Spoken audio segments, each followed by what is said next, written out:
Baribe. I represent Abia South. Mr. President, sometimes matters come to this floor, and when those matters come, we treat them in the best possible way to deepen democracy and enhance our constitutional conditions that we are all elected for. Mr. President, distinguished colleagues, there are certain things that we see which we think we don't even have to come here to debate. One of those things is the fact that in every democracy all over the world, there are certain rules which we don't need to be told about. Yes. And one of those rules is the fact that you cannot be a referee and a player in the same field. It's either you're a referee, yes, or you're a player. So, anywhere else in the world where democracy is properly practiced, like in Nigeria, we don't need to be told that if we want to run for office and we are appointed into an office, that we have to resign. That is a sine qua non that we don't even need to debate.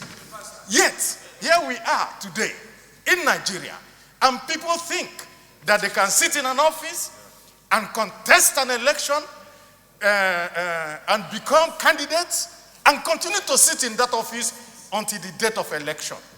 So how would we continue to debase democracy in this way? So, Mr. President, I think that merely looking at this and somebody, a cursory look on this paper shows that this paper is dead on arrival. And I urge you, my colleagues, to help us to continue to deepen democracy by insisting that this bill not be read a second time in any manner whatsoever. I so submit. The summary that, in my opinion, it's okay. Let me at least say something, please, distinguish. A judge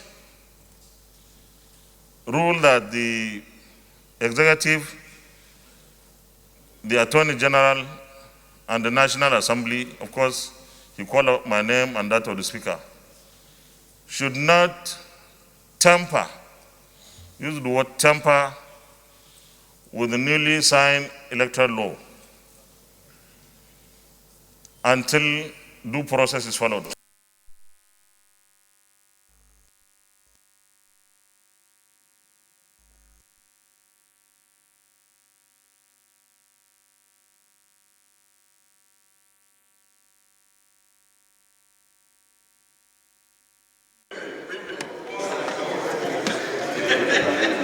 Mr. President, and I must thank you for giving me the privilege. You are protected. So this is very important and this very historic debate. Mr. President, one of the hallmarks of democracy is justice, fairness, and equity. And indeed, Mr. President, it's a settled matter in law that you cannot be a judge over your own case.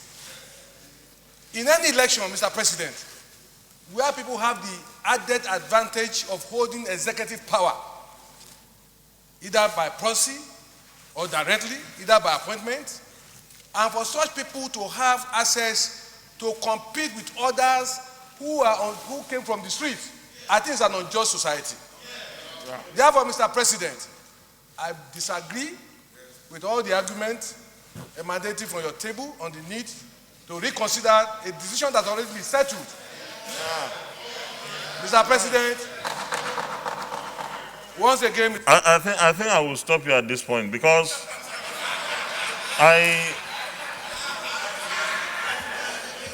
I should tell you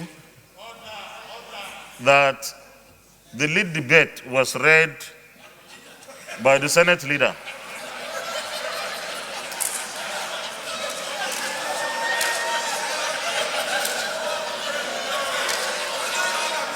No. And just hold on. You will still speak. You will still speak. You haven't finished. The lead debate was delivered by the Senate leader, and rightly so, because the Senate leader, by way of information, is in charge of government business here. What I did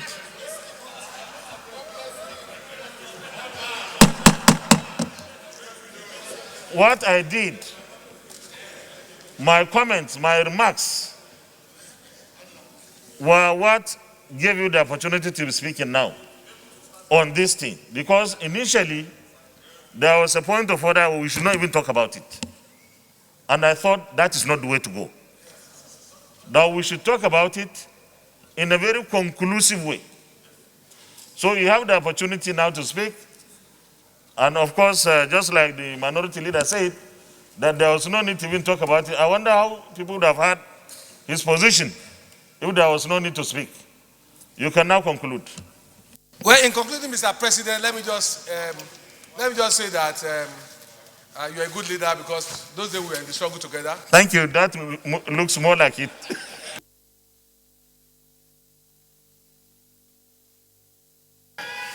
And I'm not in that way as if very much in the struggle together, Mr. President.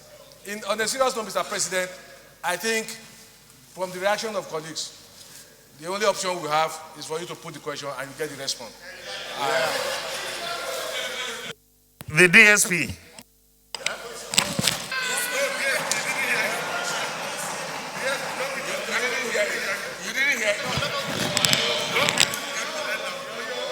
Thank you, Mr. President. Thank you, Mr. President.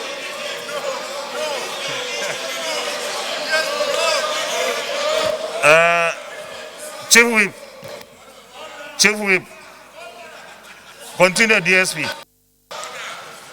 Thank you, Mr. President. Order. Thank you, Mr. President. DSP, you go ahead, please. Ovie Omo Agege, Delta Central Senatorial District. I represent Delta Central Senatorial District. I am not from the executive, but I'm alluded to by the PDP. Mr. President, let me start with this cliche. What is right is not always popular. And what is popular is not always right. Mr. President, following our elections, we were sworn into office. On being sworn into office, Mr. President, we swore to protect and defend the Constitution of the Federal Republic of Nigeria. Mr. President, that Constitution, the 1999 Constitution, Mr. President, was put together by the best brains. 50 of them, Mr. President, were nominated to put together this Constitution. At the end of the day, Chief Obafemi Awolowo at the time, in his own wisdom, DSP, I will suggest that you go straight to the point so that we allow other colleagues to speak also. I am laid to rest. Let me have my say. Let me have my say. The point I'm making, Mr. President, is that the framers of this Constitution They knew that a day like this will come. And notwithstanding, they clearly stipulated in the Constitution those provisions dealing with qualification and disqualification from running for political office. If it was their intent, Mr. President, that you, for holding a political office, you should not contest election, they would have so provided. Mr. President, I do not believe. I do not. Mr. President, I have the floor. I have the floor. Mr. President, I have the floor. DSP, you can round up, please. Mr. President, I have not finished. DSP, please finish this thing. The Electoral Act, there was a provision some of us fought for. And the provision, I believe, is also at the beginning of Section 84, that says that no political party shall seek to disqualify anybody by importing into the process a provision for qualification or disqualification not otherwise provided for in the Constitution. It is there at the beginning. I believe that's Section 84, Section 84(2). Mr. President, Mr. President, I therefore rise to support the motion as moved by the Senate leader, that we allow this very bill to go to second reading. I so move. Thank you. Distinguished colleagues, I will put the question. Is at liberty to vote his conscience. Those in favor that this bill be now read a second time, say aye. No, maybe you didn't hear me. No. Leader. Maybe you didn't hear me.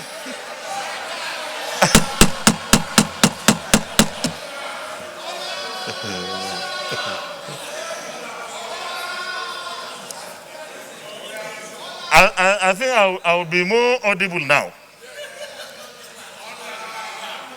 Those in favor that this bill be now read a second time, say aye.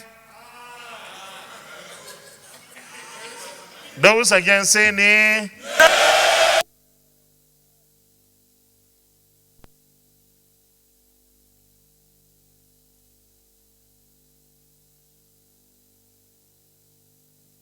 You didn't hear me? No, I'm not putting the question again because I put the question, there was an aye and there were nays. And I said the nays had it. So that leader of the Senate,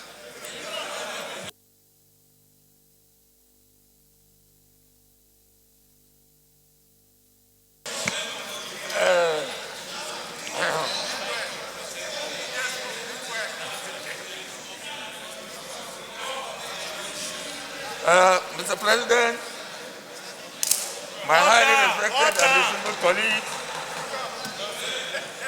Order! The second order of the day. Go to your seat. Allow to survive.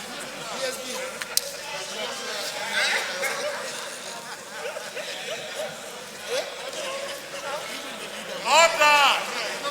I don't want to do.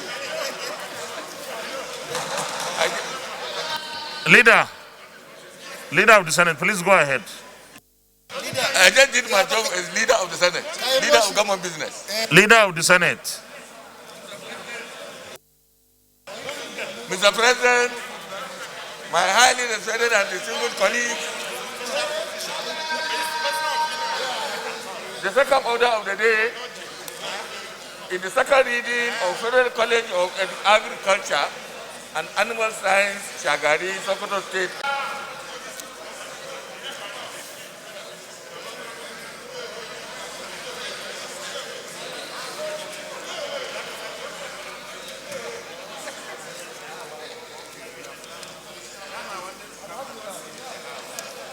from where you are sitting. You did not set the tone rightly. The point of order raised by Senator Binozia Rododa was on the first reading of the bills in our order paper. And I sustain his point of order, and I said the leader and the secretary should provide the bills. That is not to be taken all over the business of the day. So on this one, we know that we receive a letter, and the letter is categorical, indicating that the executive wants an amendment to Section 84, subsection 12 of the newly signed Electoral Act 2022. And that is something that we all know, and this debate on the second reading to be led by the leader, in my judgment, should continue. It's for you to make your point of view known, whether you support the call for the amendment or you don't. But on this, we cannot go back to what we did earlier. That is to say, distribute the bills. I still maintain that we must continue to have the bills distributed to us, but this is one item that we had a letter circulated. So I rule that the leader should lead the debate, and then distinguished colleagues, we all know what 84 subsection 12 is. And I think this is something that we can handle.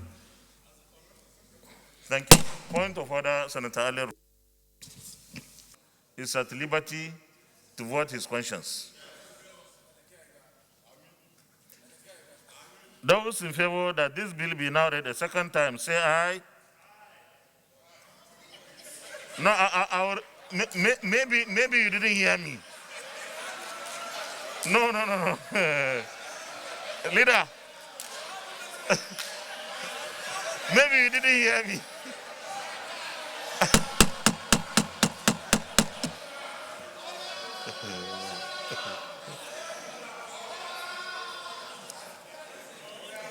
I think I will be more audible now. Those in favor that this bill be now read a second time, say aye.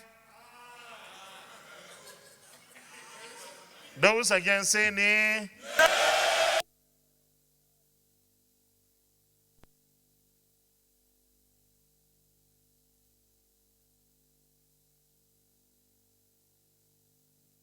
You didn't hear me?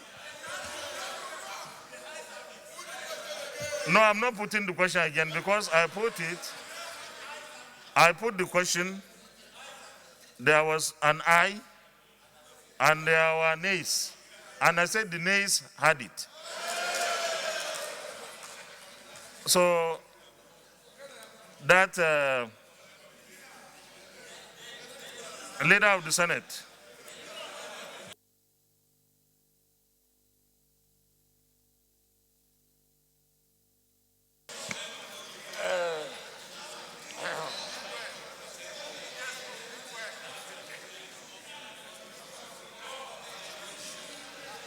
Mr. President, my highly respected and distinguished colleague.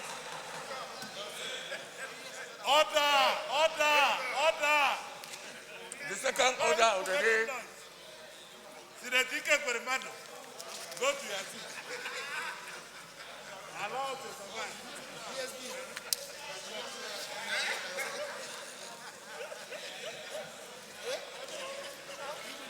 Order! I don't want to do it. Leader of the Senate, please go ahead. I just did my job as leader of the Senate, leader of government business. Leader of the Senate. Mr. President, my highly respected and distinguished colleague, the second order of the day, in the second reading of Federal College of Agriculture and Animal Science, Shagari, Sokoto State,